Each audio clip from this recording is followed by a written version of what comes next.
ভিগুদাক কেতিয়াবা এলাগি কৰিলে সেইটো কাৰণে ইমানখিনি হ'লগৈ আৰু বিধ্বংস হ'ল আৰু এতিয়া আৰু কিটো পায় ইয়াত আমাৰ ঘৰত এতিয়া মানুহ নাহে আমাৰ ঘৰত এতিয়া মানুহ নাই আগতে হাজাৰ মোৰ দেউতা থাকোঁতে হাজাৰ হাজাৰ মানুহৰ সমাগম এতিয়া মানুহ নাই এইটো উপাচাৰ নিজে খুব প্ৰকাশ কৰিছেই আহিছে আৰু তাতে আহিব লাগে কাৰণে আহিছে মানুহে সমালোচনা কৰিলে নাহিলে বেয়া দেখি আহিছে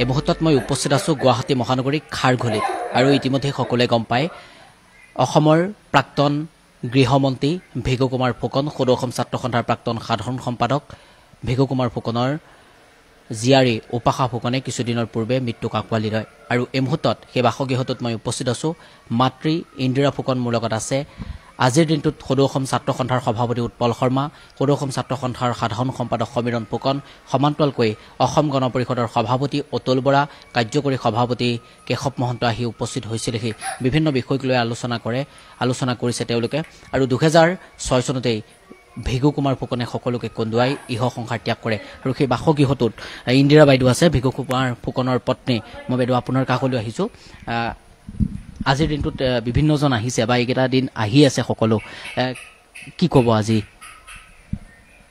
মোৰ ক'বলৈ একোৱেই নাইকিয়া কি ক'ম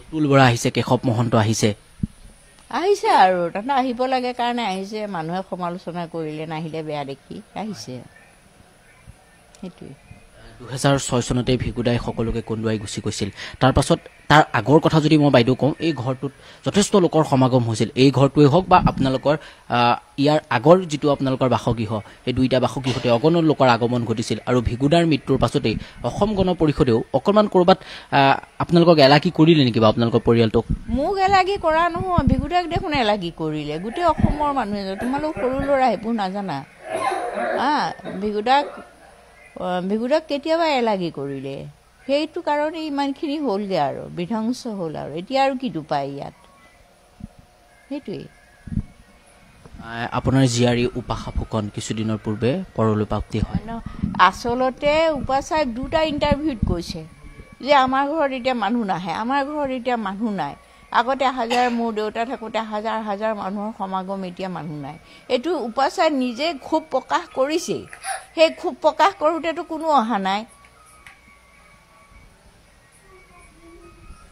আজি কোন কোন আহিছে বাইদেউ মই এইবিলাক মোৰ মনত নাথাকে আহি থাকে গৈ থাকে মানুহ জাতীয়তাবাদী শিবিৰৰ পৰা সকলো কংগ্ৰেছৰ পৰা প্ৰত্যেকেই আহিছে প্ৰত্যেকটো ৰাজনৈতিক দল সংগঠন সামাজিক সংগঠন সকলোৱে আহিছে ভিগুদাৰ ঢুকাই যোৱাৰ আগত যিসকল লোকে ভিগুদা বুলি যিসকল লোকে ভিগুদাৰ ছাঁটোৰ দৰে আছিল তাৰপিছত ঢুকোৱাৰ পাছত আপোনালোকৰ বাসগৃহটোলৈ অহা নাছিল তেওঁলোক অহা নাই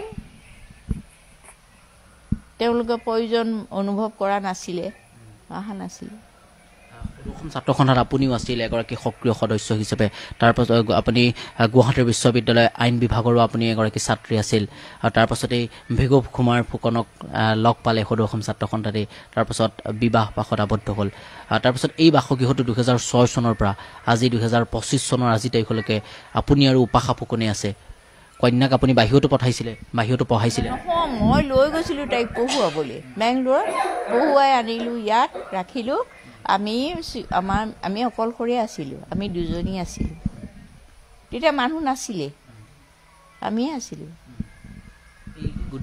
সদৌ অসম ছাত্ৰ সন্থাৰ সেই আপুনি ধৰক বিভিন্ন কাম কৰিছিল সদৌ অসম ছাত্ৰ সন্থাত মহিলা হিচাপে আপুনি যথেষ্ট সক্ৰিয় আছিল নহয় মহিলা হিচাপে মই সদৌ অসম ছাত্ৰ সন্থা কৰিছিলোঁ ছাত্ৰী হিচাপে ষ্টুডেণ্ট হিচাপে তাত মানে আমাৰ তেনেকুৱা ভাৱ নাছিলে এতিয়া যেনেকৈ মহিলা সংগঠন কিবা সংগঠন পুৰুষ সংগঠন আমাৰ সেইটো ভাৱ নাই আমি সদৌ অসম ছাত্ৰ সন্থা কৰিছোঁ সদৌ অসম ছাত্ৰ সন্থা আমাৰ মানে তেনেকুৱা ভাৱ নাই নহয় আজিৰ দিনটোত সদৌ অসম ছাত্ৰ সন্থাৰ সভাপতি আৰু সম্পাদকো আহিছে আপোনাৰ ঘৰটোত গোটেই টীমটো আহিছে আছুৰ সমুজ্জ্বল অহা নাই আছুৰ গোটেই টীমটো আহিছে যোগাযোগ কৰিছে আপোনালোকৰ লগত সমুজ্জ্বলে সেইদিনাখনেই ফোন কৰিছে সমুজ্জ্বলৰ লগত মুনুমানাৰ খুব এটা ভাল সম্পৰ্ক আছিল আমাক মনুমানাৰ কিবা দিগদাৰ হ'লে সমুজ্জ্বলৰ লগত কথা বতৰা পাতে।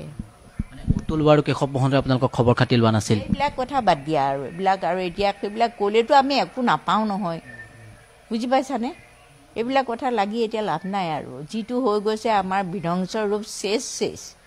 এতিয়া সেইবোৰ কথা কৈ পেলাই কিবা লাগি থাকিলে কিবা হ'ব নেকি? একো লাভ নাই। এই বাসগৃহটো সংৰক্ষণৰ কাৰণে আপুনি কিবা ব্যৱস্থা ল'ব নেকি বা ভাবিছে নেকি? নাই, মুনুমানে কৈ থৈ গৈছে মানে তাইৰ দেউতাকৰ নামত কিবা কৰি দিব লাগে। মই এতিয়া অকল মুনুমাইনা বুলি নহয়, উপাচা অকল ভিগুদা বুলি নহয়, ভিগু ফুকন বুলি নহয়, উপাচা গোটেইখিনি মিলাই কিবা এটা কৰি দিম। ভবা নাই, একো ভবা নাই, আলোচনা কৰিম। এতিয়ালৈকে অসম গণ পৰিষদৰ পৰা কোন কোন আহিছে বাইদেউ? এই মোৰ মনত নাথাকে, সকলো ধৰণৰ জাতীয় সংগঠন, দল সংগঠন, ৰাজনৈতিক সামাজিক সংগঠন সকলোৱে আমাৰ দুখত দুখী। গতিকে আৰু আমাৰ দুখত সকলোৱে দুখী। গতিকে আমাৰ আৰু ক'ব কিনো আহিছে, মনত নাথাকে নহয় কোন ক'ত আহিছে। এতিয়া আপোনাৰ ঘৰটোত কোন কোন থাকে? আপুনি আৰু মই থাকোঁ অকলে, এতিয়া মই অকলে আছোঁ। কুকুৰো আছে ঘৰটোত, যথেষ্ট মৰম। হয়, কুকুৰ এটা আছে। আগফালে আপোনালোকৰ ঘৰত এগৰাকী প্ৰাক্তন গৃহমন্ত্ৰী ঘৰ হিচাপে চিকিউৰিটি গাৰ্ড থাকিব লাগে, কিন্তু নাই বাইদেউ। নিবিচাৰোঁ, মই চিকিউৰিটি খুব বেয়া পাওঁ। আগৰ পৰা মই চিকিউৰিটি কনচাৰ্ণ নহয়। অসমৰ ৰাইজে আমাৰ চিকিউৰিটি, অসমৰ ৰাইজে যিটো আমাক দিছে সুযোগ সুবিধা আৰু যিটো সন্মান অসমৰ ৰাইজে ভেগু ফুকন নাথাকোঁতেও যি দিলে সেইটো মানে আমি নমস্কাৰ কৰিবলগীয়া। অসমৰ ৰাইজে আমি পাহাৰত নাই বুলি কোনো দিন আমাক মানে অকণমানো অসন্মান কৰা নাই, আমাক সন্মান কৰে। সাংঘাতিক সন্মান পাইছোঁ ৰাইজৰ পৰা। আমি যে আমাৰ যে পাৱাৰ নাই সেই বস্তুটো আমি কোনোদিন ফিল কৰা নাই, বৰঞ্চ পাইছোঁহে, বেছিহে পাইছোঁ বুলি ক'ব লাগিব। ৰাইজে আমাক যথেষ্ট মৰম কৰিছে। আপুনি এতিয়া সময় কেনেকৈ অতিবাহিত কৰি আছে? 2006 মই ভবাই নাই। এতিয়া 2006 চনৰ পৰা কেনেকৈ বাইদেউ কিহত ব্যস্ত? মই উপাচাক বেংগলোৰত লৈ গ'লোঁ। তাইৰ দেউতাক নোহোৱা হোৱাৰ লগে লগেতো পঢ়াক লৈ পেলাই কোনো চিন্তা কৰা নাই। তাইক মই টোপোলা কৰি পেলাই লৈ গৈ তাত পঢ়ুৱাই আকৌ আনিলোঁ, আনি ইয়াত আকৌ LLM কৰালোঁ। মাজত তাই অসুস্থ আছিলে, তাৰপিছত তাইক মানুহৰ মাজত ৰাইজৰ মাজত চিনাকি কৰাই দিবলৈ লৈ গ'লোঁ, ৰাইজৰ মাজত চিনাকি কৰাই দিছোঁ।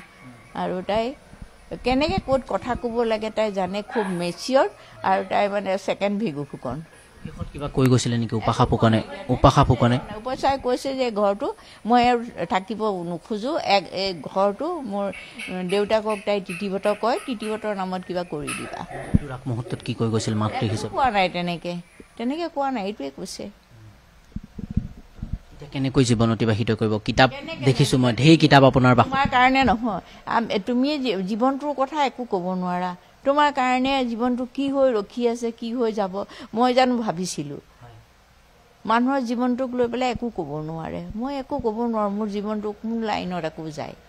ধন্যবাদ জনাইছোঁ। সেয়া আছিল ভিগু ফুকনৰ পত্নী। ইতিমধ্যে তেখেতে উল্লেখ কৰিছে বহুকেইটা বিষয়ক লৈ তেখেতে মন্তব্য কৰিছে। আজিৰ দিনটোত সদৌ অসম ছাত্ৰ সন্থাৰ সভাপতি উৎপল শৰ্মা, সাধাৰণ সম্পাদক সমীৰণ ফুকন, অসম গণ পৰিষদৰ সভাপতি অতুল বৰা, কাৰ্যকৰী সভাপতি কেশৱ মহন্তকে ধৰি কেইবাগৰাকীও ব্যক্তি আহি উপস্থিত হৈছে। আৰু কেইবাটাও বিষয়ক লৈ ভিগু ফুকনৰ প্ৰয়াত ভিগু কুমাৰ ফুকনৰ পত্নীয়ে ইন্দিৰা ফুকনে বিভিন্ন বিষয়ক লৈও NKTVৰ কেমেৰাৰ সন্মুখত এনেসমূহ মন্তব্য কৰা দেখা পোৱা গ'ল।